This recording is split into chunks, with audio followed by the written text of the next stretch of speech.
19 मेची रात्र होती. एक मुलगा 48,000ची दारू पिऊन भरधाव वेगामध्ये गाडी चालवून 2 निष्पाप जीवांचा बळी घेतो. आता सर्वात महत्वाचा मुद्दा येथे उपस्थित होतो की याला जबाबदार कोण? याला जबाबदार कोण?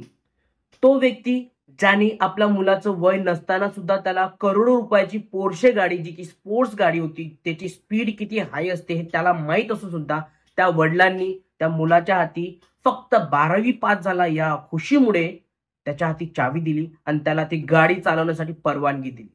तो वडील. दुसरा व्यक्ती म्हणजे ती आई, ज्या आईने तो कुठेतरी कुठल्या तरी वेगळ्या वळणावरती जात आहे हे माहिती असून सुद्धा त्याला काहीही बोलली नाही, किंबहुना बोलली असेल तरी त्या मुलाने तिचं ऐकलं असेल नसेल हे आपल्याला माहिती नाही, परंतु त्याच्यावरती बर्डन ठेवणारा कोणी नव्हता. तो व्यक्ती जबाबदार आहे का त्या गोष्टीला?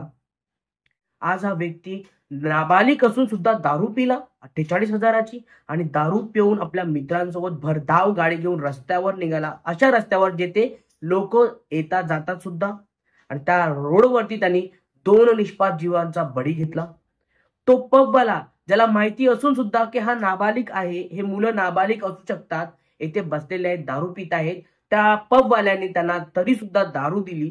तो पबवाला किंवा आजूबाजूचे लोक ज्यांनी या सगळ्या गोष्टींना बघितलं आणि बघून सुद्धा नजरअंदाज केला, कानाडोळा केला, ते लोक जबाबदार आहे. मित्रांनो नमस्कार, मी संदीप वानकडे इन्फो मराठी या युट्यूब चॅनलमध्ये आपलं सर्वांचं स्वागत करतो. आज या व्हिडिओमध्ये आपण याविषयी चर्चा करणार आहोत आणि हा व्हिडिओ त्या प्रत्येक पालकांना आहे, त्या प्रत्येक व्यक्तीला आहे, जे व्यक्ती आपल्या मुलांना चांगले संस्कार आणि चांगले घडवू इच्छितात. मित्रांनो, सामाजिक जीवन कुठल्या दिशेने जात आहे याचं सर्वांचं विवेचन आपण या व्हिडिओमध्ये बघणार आहोत आणि तुमचा, माझा आणि इतर सर्वांचा मुलगा हा कसा घडावा आणि त्याचं भविष्य कसं असेल याविषयी सुद्धा या व्हिडिओमध्ये आपण चर्चा करणार आहोत. चला तर व्हिडिओ पूर्ण बघूयात आणि सर्वांना विनंती करतो की व्हिडिओ शेवटपर्यंत बघा. तुम्हाला मी शुअरिटी देतो की हा व्हिडिओ बघितल्यानंतर तुम्ही तुमच्या मुलांवरती जरूर लक्ष द्या. सर्वात पहिला मुद्दा येथे उपस्थित होतो असा की आजकालच्या पॅरेंट्समध्ये आणि पूर्वीच्या पॅरेंट्समध्ये, म्हणजे पूर्वीच्या पालकांमध्ये आणि आजच्या पालकांमध्ये काय मोठा फरक आहे. सर्वात मोठा फरक असा आहे की पूर्वीचे जे पालक होते ते शिक्षकांनी शाळेमध्ये कितीही मारलं, कितीही बोलले, काही केलं तरी सुद्धा पॅरेंट्स शिक्षकांना बरं सुद्धा बोलण्यासाठी जात नव्हते आणि याच भीतीमुळे मुलं शिक्षकांना घाबरत होते आणि त्यांना त्यांचे संस्कार कळत होते. परंतु आता आता बघा, शिक्षकांनी एक जरा शब्द काढला किंवा हात जरी लावला तर पालक नुसतं राशन पाणी घेऊन त्याच्यावरती चढतात आणि स्कूलमध्ये जाऊन ओरडतात. मुद्दा येथे हा नाही आहे की शिक्षक किती मारतात, काय मारतात आणि का मारावं. मुद्दा येथे उपस्थित हा होतो की तुमच्या मुलांचे संस्कार कुठल्या दिशेने जात आहेत. सर्वात महत्वाचा मुद्दा म्हणजे काय की तुम्ही तुमच्या मुलांना कुठल्या दिशेने घालवत आहात. आता वेळ बदललेला आहे, काळ बदललेला आहे, सोशल मीडियाचा जमाना आलेला आहे. तुम्हाला माहिती आहे प्रत्येक मुलाकडे अँड्रॉइड फोन आहे आणि त्या अँड्रॉइड फोनमध्ये काय काय आहे हे तुम्हाला सुद्धा माहिती नाही, कारण की तुम्ही आउटडेटेड आहात सध्या तरी. भरपूर पालकांना माहिती असेल, नॉलेज असेल सोशल मीडियाचं, परंतु अजूनही असे पॅरेंट्स आहेत ज्यांना Snapchat, Instagram, WhatsApp, Facebook, Twitter असे कितीतरी सोशल मीडियाचे ऍप्लिकेशन्स आहेत, प्ले स्टोर वरती अवेलेबल आहेत, त्यांना अजून त्यांच्या बाबतीत माहितीच नाही आणि त्यांच्या मुलांनी त्याच्यामध्ये पीएचडी केलेली आहे. आता यामध्ये चालतं काय याविषयी आपण या व्हिडिओच्या माध्यमातून चर्चा करणार आहोत आणि याचा तुमच्या मुलांच्या संस्कारामध्ये काय परिणाम होतो याचा सुद्धा आपण चर्चा करणार आहोत. त्यापूर्वी एक महत्वाचा मुद्दा मी येथे उपस्थित करतो, तो म्हणजे हा की भरपूर पालक असे असतात की ज्यांना आपल्या मुलांवरती खूप कॉन्फिडन्स असतो. त्याच्या मित्रांनी जर सांगितलं की काका काकी तुमचा मुलगा असा असा करतोय, तर तुम्ही पहिलं उत्तर द्याल की नाही, माझा मुलगा असा करू शकत नाही. सर्वात पहिला मुद्दा इथे उपस्थित होतो की हा ओव्हर कॉन्फिडन्स कधी करू नका, कारण की तो तुमचा मुलगा आहे, मान्य आहे, परंतु तुमचा मुलगा असा करूच शकत नाही या न्यूनगंडामध्ये तुम्ही राहिला तर समजून चला तुम्ही तुमच्या मुलाचं आयुष्य बर्बाद करून टाकलंय, तुमच्या मुलीचं तुम्ही आयुष्य बर्बाद करून टाकलंय. कारण की सोशल मीडियाचा जमाना आहे. मुलांची बुद्धी ही त्याच वळणावरती जाईल ज्या वळणावरती त्याला समाज घेऊन जाईल आणि समाज म्हणजे तो सोशल मीडिया जो तो आज फॉलो करत आहे.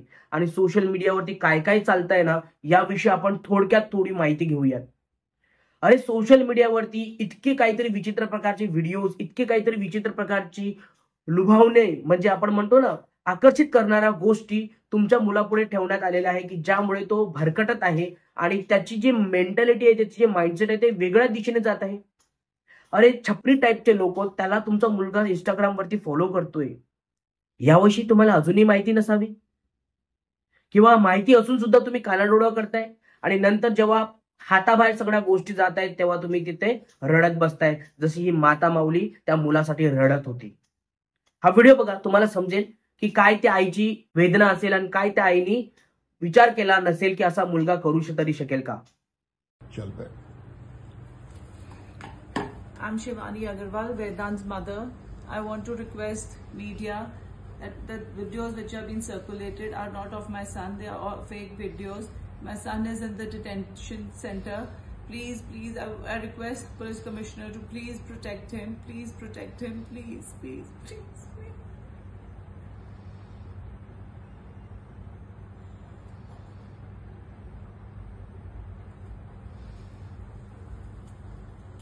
सर्वात महत्वाचा मुद्दा आहे की सोशल मीडियामुळे तुमचा आणि आमचा मुलगा हा इथे बर्बाद होत आहे. तर सर्वात प्रथम पालकांनी मुलांकडे मोबाईल जरूर द्या. टेक्नॉलॉजीचा जमाना आहे. मुलं शिकतायत मोबाईल कडून, मुलं शिकतायत टॅब यूज करून, परंतु त्यामध्ये चेक करा की मुलगा मुलगी काय करते, कोणाशी चॅटिंग करते. अननोन व्यक्तीशी चॅटिंग चालू असते त्यांची, तरी तुम्हाला त्याच्याबद्दल माहिती नाहीये. आणि सर्वात महत्वाचा हा न्यूनगंड डोक्यातून काढून टाका की जर कोणी तुमच्या मुलांविषयी कंप्लेंट केली तर त्याला कधीही असा विचार करू नका की हा मुलगा माझा असा करू शकत नाही. करू शकतो. तुमचा मुलगा जरी असला तरी तो करू शकतो. तिसरी गोष्ट म्हणजे काय की त्याची संगत बघा, कोणासोबत वावरतोय. अरे तुम्हाला वाटतोय की तुमचा मुलगा असा काही करू शकत नाही, परंतु तुम्हाला काय माहिती आहे की तुमचाच मुलगा मेन त्या गँगचा लीडर आहे, ज्या मुलांना त्यांनी भरकटवलं आहे. कदाचित असू शकते आणि म्हणून त्या गोष्टीकडे सुद्धा लक्ष द्या की तुमचा मुलगा कोणाच्या संगतमध्ये आहे, तुमची मुलगी कोणाच्या संगतमध्ये आहे. अरे तुम्हाला काय सांगू, प्रेम करण्याचं वय काय आहे, आजकालच्या मुलांचं प्रेम करण्याचं वय तुम्हाला सांगू, सांगण्यानंतर तुम्हाला धक्का बसेल. ज्या गोष्टी आमच्या कानावरती येतात, ज्या गोष्टी आम्हाला समजतात त्यावरनं तुम्हाला सांगतोय, 5वी 6वी 3री 4थीच्या मुलांमध्ये या गोष्टी निर्माण होत आहे. प्रेम निर्माण होत आहे आणि प्रेमाचा अंत काय असतो हे तुमच्या आमच्या सारख्यांना सांगायला नको. या वयामध्ये या गोष्टी चालतात.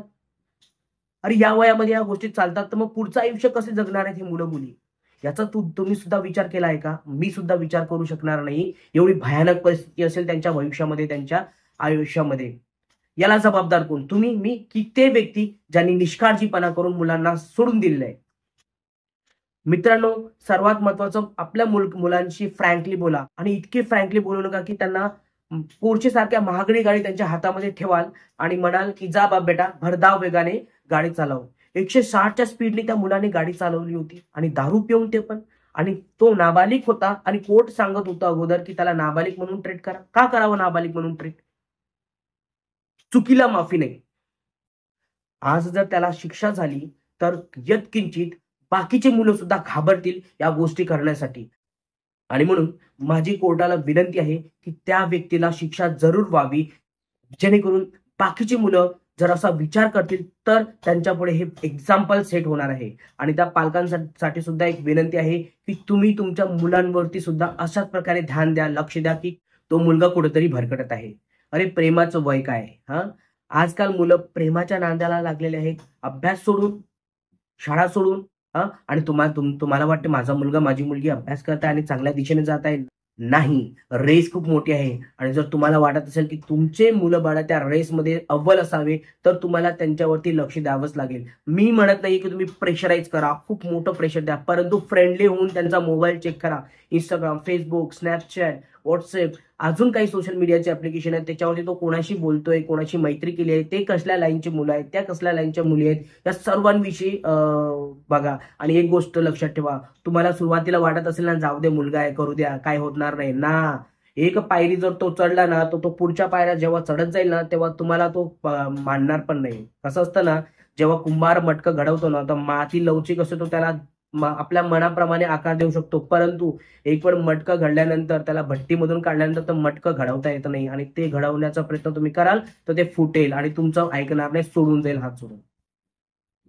सांगण्याचा मुद्दा असाच आहे की तुम्हाला तुमच्या मुलाचं भविष्य घडवायचं आहे. आज जर वेदांसारखा मुलगा जेलमध्ये जाईल तर त्याला जबाबदार त्याचे पालकच असतील, आणि आज जर तुमचा मुलगा अंधकारामध्ये जाईल त्याचं जे भविष्य घडेल ना घडेल ते त्याला जबाबदार तुम्हीच असाल. की सुरुवातीला जेव्हा तो कच्ची मिट्टी होता तेव्हा तुम्ही त्याच्यावरती लक्ष दिलं नव्हतं, तिच्यावरती लक्ष दिलं नव्हतं. अरे आजकालची मुलं पालकांचं ऐकत नाही, उलटून जबाब देतात. त्याला कारण आणि जबाबदार तुमचा लाड आहे. काही पालक असा विचार करतात की एखाद्याचे वडील अगोदरच वारलेले आहेत तर तुम्ही विचार कराल का रे जाऊ द्या, बिनबापाचा मुलगा आहे, करू द्या काय करायचं. बिनबापाचा मुलगा जरी असला तरी तुम्ही लाड करताय. लाड हा सर्वात घातक असतो. लाड करा, मुलांना प्रेम द्यावंच लागतं, परंतु किती आणि कशा प्रमाणामध्ये प्रेम असावं हे सुद्धा तुम्हाला समजलं पाहिजे.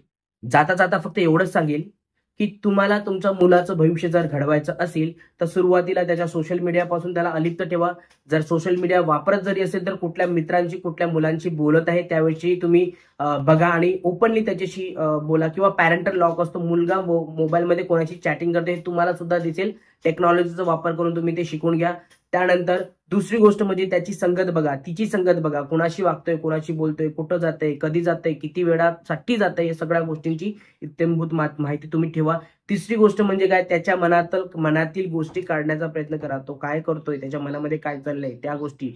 चौथी गोष्ट म्हणजे काय की जमाना पुढे चाललोय म्हणजे आपण पण पुढे चाललोय, म्हणजे मग मुलांना दारू पिण्यासाठी अलाउड करा. नाही, तुम्हाला सांगतो कायद्याने 25 वर्ष दारू पिण्यासाठी अलाउड केलेलं आहे. तुमचा मुलगा 17-18 वर्षामध्ये जर दारू पित असेल तर त्याचं बाकीचं भविष्य कुठं जाणार आहे हे तुम्हाला सुद्धा कळणार नाही आहे. या सगळ्या गोष्टींवरती तुम्हाला लक्ष द्यायचं आहे, तरच तुम्ही तुमच्या मुलाचं बाळांचं भविष्य घडवू शकाल. पुढच्या व्हिडिओमध्ये यासारखेच विषय मी घेऊन येणार आहे. तद्वतच हा व्हिडिओ पूर्ण बघितल्याबद्दल धन्यवाद. आणि जाता जाता चॅनलला सबस्क्राईब मात्र करून जा. तुम्ही व्हिडिओ बघता परंतु तुमच्यापैकी काही लोक चॅनलला सबस्क्राईब करत नाही तर कृपया करून चॅनलला सबस्क्राईब करून जा. धन्यवाद.